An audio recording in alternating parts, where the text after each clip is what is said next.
Olá pessoal, a graça e a paz de Jesus seja com todos.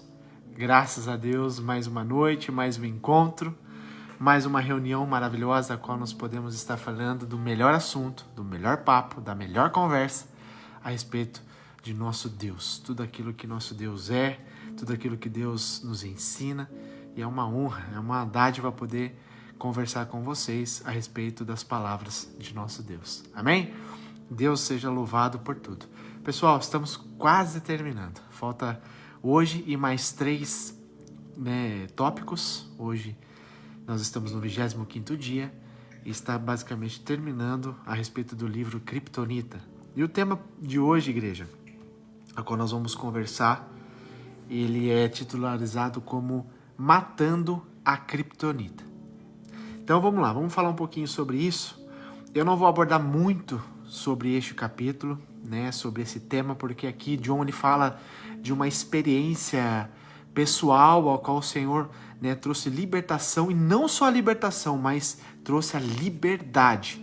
Então eu vou deixar essa curiosidade para você, adquira o livro dele, vai ser muito edificante para a tua vida, e ali no 25º dia ele fala a respeito dessa libertação, e não só da libertação, da liberdade que Deus concedeu a ele. Tá bom, pessoal? Então vai ser um assunto muito bom para vocês lerem e com toda certeza vocês serão edificados.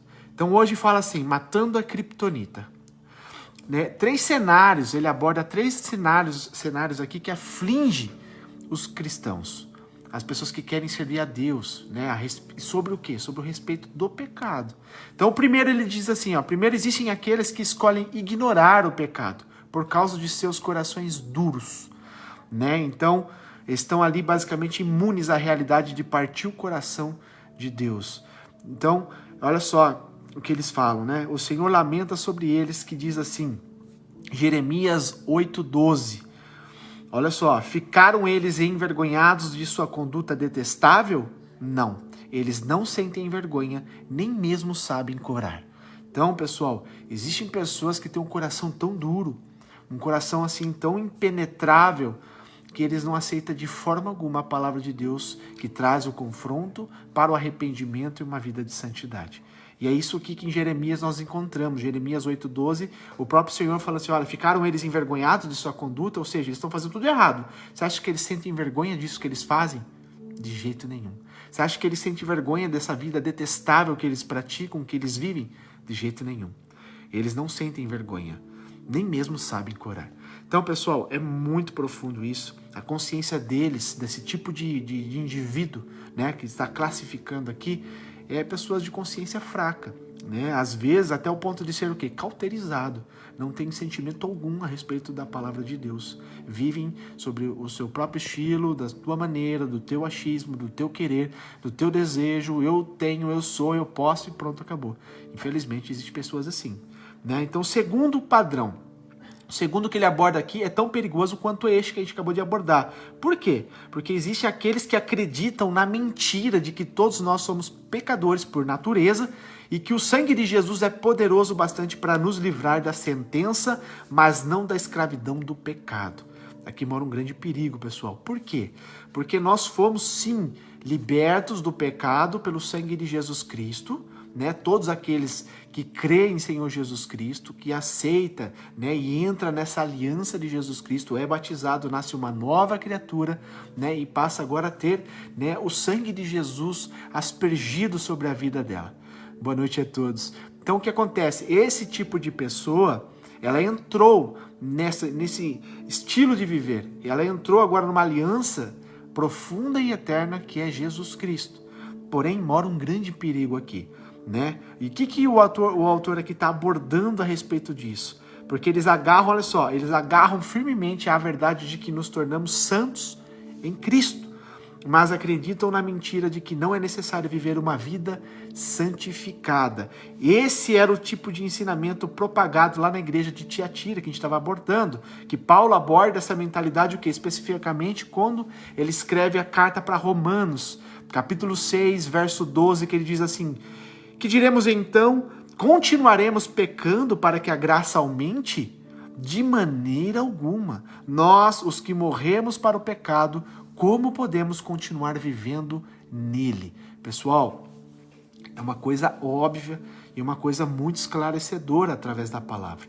Nós, quando entramos nessa aliança de Jesus Cristo, como a gente está vendo aqui a respeito da graça, que resumindo é favor imerecido, é a graça, é o favor de Deus para com a humanidade, né? Jesus morreu por nós, sem merecer, né? Ele fez por amor. O Pai fala, né, que Deus amou o mundo de tal maneira que enviou o seu Filho unigênito, único, para morrer por nós. E todos aqueles que crêem no Senhor Jesus Cristo, aceitam o sacrifício de Jesus e quer viver, né, a prática do Evangelho, que é o anúncio de Jesus Cristo aqui na terra, esse sim terá a salvação. Ou seja, a gente vê claramente um livro que eu achei muito profundo, que eu li também, pessoal, né, a respeito de graça, é o livro do Luciano Subirá. Né? Tem alguns livros lá que depois eu vou passar para vocês, que é muito importante a gente ler, muito importante a gente absorver essas informações, para a gente não ser, sabe, cristão assim, basicamente sem conhecimento, vamos assim se dizer, né? A pessoa tem que basicamente buscar o conhecimento da palavra de Deus, e isso está aberto para todos nós, mas é uma conduta, é um estilo, é um comportamento. Nós temos que adquirir isso, né? Não vem assim do nada. É uma prática, é uma conduta que vai se intensificando e cada vez intensificando mais, a gente passa a conhecer a Deus cada dia mais também. Tá bom? Então é isso aqui, ó. Agarre-se firmemente à verdade de que nos tornamos santos em Cristo. É verdade. Se a gente se agarrar no Senhor, na palavra do Senhor, se a gente seguir fielmente a palavra, ser praticante da palavra, nós nos tornaremos santo como Ele é santo, perfeito como Ele é perfeito. Por quê? Porque Ele abriu esse caminho para nós. Mas aqui mora, né, um comportamento muito árduo. Por quê? Porque é negar totalmente a si mesmo e viver Cristo. Amém? Então é isso que a gente tem que entender. Mas tem outras pessoas que acreditam na mentira de que não é necessário viver uma vida santificada. Ora, olha o pensamento, Jesus morreu por nós, está feito, né? Ele nos santificou, Ele nos justificou, de certa forma sim, mas existe um comportamento adequado para servirmos a Jesus. E Jesus mesmo diz para todos nós, quer ser meu discípulo? Negue a si mesmo, tome a sua cruz e siga-me, né? Aquele que diz que me ama, obedece às minhas palavras. Então, pessoal, ou seja, nós temos uma direção, nós temos um norte, nós temos o quê? Né? Basicamente, o apontamento para o caminho que devemos trilhar. Jesus nos instrui, Jesus deixa claro, através das Escrituras, o que é que devemos praticar e fazer para que sejamos o que? Filhos de Deus. Pessoal, então é isso que nós temos que entender. É o que Paulo está dizendo aqui na carta que ele enviou para Romanos 6, né, do verso 1 ao 2. Que diremos então, continuaremos pecando para que a graça aumente? Ou seja, a graça veio o quê? Basicamente nos perdoar, nos salvar do pecado que nos levaria para o inferno, certo? Então essa é a graça, a favor imerecido. Abriu-se um caminho, o véu rasgou de cima a baixo e abriu antes e depois de Cristo, né? O testamento, por isso que chama Novo Testamento. O testador morreu, se entregou e abriu o testamento para nós entrarmos numa aliança eterna. Então, igreja, isso que nós temos que entender, que Jesus fez por nós, né? É o amor de Deus para com a humanidade que nos deu a condição de nos retornarmos para os caminhos de intimidade com Deus, para a criação, né, se render novamente aos pés de Deus e se tornar íntimo novamente, porque antes não tinha como, porque existia, né, um muro de separação do homem para com Deus, e Deus, através de Jesus Cristo, literalmente derrubou esse muro, né, para aqueles que crêem em Jesus se tornar agora de novo co-participante, co-herdeiros de Cristo Jesus. Então, pessoal, é muito importante a gente ter, né, essa mentalidade. De maneira nenhuma nós temos que continuar vivendo na prática do pecado. Pelo contrário, o pecado tem que ser detestável, tem que ser uma prática que a gente fala assim, eu repudio isso, eu sei que isso me afasta de Deus, eu não posso, eu não quero, não me faz bem e eu não sinto prazer pelo pecado. Esse é o entendimento real que nós temos que ter. Amém? Né? E não continuar vivendo nele. Então, esses dois primeiros cenários que a gente acabou de abordar aqui são claramente identificados como o quê? Criptonita, pecado, né? Faz alusão ao pecado, que é a prática voluntária do pecado que enfraquece todo cristão que nela permanece. Então, assim como qualquer comunidade de crente, né? Aqueles que se encaixam nessas duas categorias que nós estamos lendo aqui, pessoal, são dadas ao pecado. São pessoas que vivem de uma forma voluntária, de uma forma aqui que deliberada, ou seja, ele consente com aquilo que ele está fazendo. Ele sabe que não pode, mas continua praticando. Então, pessoal, isso é perigosíssimo. Então, é isso que nós temos que entender. Aqueles que se encaixam nessas duas categorias são dados ao pecado e são aqueles que ouvirão Jesus dizer. Lembra que a gente estava falando nos capítulos anteriores? Jesus dizendo em Mateus 7, a partir do 20, afastem-se de mim, né? Aqueles que praticam o mal. Então, imagina ouvir a voz de Jesus Cristo, afastem-se de mim. É terrível, né? Olha, eu nunca vos te conheci, nunca te conheci. Então, pessoal, são palavras duras naquele dia do julgamento, né? Que todos aqueles que realmente não se convertem, todos aqueles que realmente não se arrependem dos maus caminhos e voltam para o Senhor, ouvirão. Então, em terceiro e último lugar aqui, existem aqueles também que estão lutando para se libertar do pecado. Sabe que tem que vencer aquilo e está lutando. São pessoas que estão lutando. Eles querem sair, mas o pecado os aperta. Já viu aquela pessoa que tem um vício? Principalmente vício, pessoal. Né? É uma fraqueza, uma delimitação da pessoa. É uma coisa que ela não consegue vencer sozinha. Tem que ter a ajuda divina. E ela está orando, está clamando, Senhor, me ajuda. E nesse capítulo aqui, John, ele fala do testemunho de vida dele. Eu não vou contar para vocês, para dar, né, uma curiosidade para vocês adquirirem esse livro, né, para vocês verem a respeito da libertação e liberdade. É diferente, tá bom? É um complemento, né? Fala assim, olha, eu fui liberto deste vício, mas você foi livre do vício? Então, pessoal, é uma pergunta. Olha, eu praticava aquilo e Jesus me ajudou a ser liberto. Eu fui liberto, mas você está livre daquilo? Entendeu? Pegou a chave? Então, libertação e livre. Sois livre. Verdadeiramente sois livre. Então, pessoal, essa liberdade é fenomenal, é fantástico, né? Além da libertação, ser livre. Nunca mais, nunca mais. Então, pessoal, ele aborda isso no livro e é muito legal, muito importante vocês lerem, tá bom? Então, o que acontece? A gente vê a respeito disso, né, lutando para se libertar, a pessoa que está ali se esforçando, quer sair daquele pecado, né, o pecado está ali espremendo, aquela carne que deseja aquilo, né, e a consciência que fala não. Então é aquela luta, né, da carne contra, né, o espírito contra a carne. Então, pessoal, é muito forte isso, né? E essas pessoas ainda o quê? Não descobriram na palavra de Deus como exercitar a sua liberdade pela fé. Né? Então, quando pecam, o seu coração fica partido por causa do seu amor por Deus. Sabe? Que a pessoa fica realmente arrependida, genuíno aquilo. Ele se arrepende verdadeiramente. Mas o que acontece? Passa um dia, 2 dias, cai no pecado de novo, né? Após algum tempo. E, infelizmente, uma das coisas que os mantém em escravidão é a culpa. Pessoal, culpa, marca essa palavra na sua cabeça. Satanás gosta muito de trabalhar com a culpa. A pessoa fica se martirizando, a pessoa fica ali basicamente se condenando, que na verdade Jesus já deu a carta de libertação, Jesus já entregou a liberdade para você alcançar e a pessoa fica o quê? Se culpando, eu não acredito, e fica se condenando, fica ali, né, se martirizando espiritualmente. Por quê, pessoal? A gente vê claramente que isso daí é uma fórmula que Satanás usa para condenar a pessoa, para deixar a pessoa escrava daquilo, da culpa. Então, pessoal, não podemos deixar a culpa nos escravizar. Amém? Pelo contrário, nós temos que verdadeiramente, pela fé, receber a libertação e a liberdade que Jesus trouxe para nós. Glórias a Deus por isso. Então é isso que nós temos que entender. Não podemos nos manter escravo da culpa, né? Da condenação daquilo ao qual estão presos. E a gente vê que a vergonha do seu pecado está oprimindo ela. Então aquilo ficou oprimindo, a pessoa fica cada vez mais cabisbaixa, mais triste, e aquilo se torna um ciclo vicioso, que na verdade não era para ter entrado neste caminho, porque Jesus já deu a libertação, né, e a liberdade para essa pessoa. Então, se você pertence a esse terceiro grupo, né, em nome de Jesus, ouça, em nome de Jesus, tomem cuidado, né?